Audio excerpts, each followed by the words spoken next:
Sementara itu, pemirsa hadir dalam rapat dengar pendapat yang dilakukan oleh Komisi 5 DPRD Sumsel dengan Kepala SMA Negeri 18 Palembang serta sejumlah pengurus komite, pihak inspektorat dan juga Diknas Sumsel tidak memegang data sehingga membuat Komisi 5 DPRD Sumsel kecewa. Membuat kami bingung, ya. Dari inspektorat menyatakan bahwa belum tahu apa-apa dan belum tahu informasi ini. Dinas pendidikan, saya kecewa dengan dinas pendidikan. Ini sudah beredar lama. Masa dinas pendidikan tidak tahu persoalan ini? Aneh.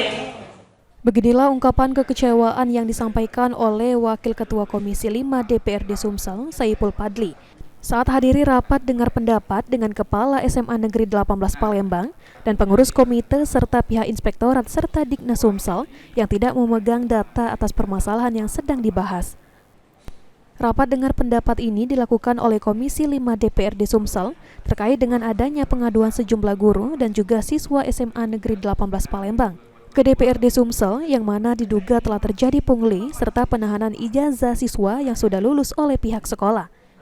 Namun segala tuduhan yang disampaikan tersebut dibantah oleh Kepala SMA Negeri 18 Palembang, Heru Sutopo, yang disampaikan di hadapan para anggota DPRD Sumsel.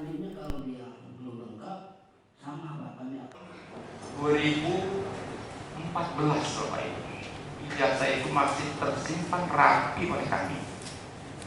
2014 itu berarti sudah berapa tahun? 2014, 15, 16, 17, 18, 19, 20, 21, 22, 23 ini ada. Dan saya sudah menyampaikan di media melalui Instagram sekolah dan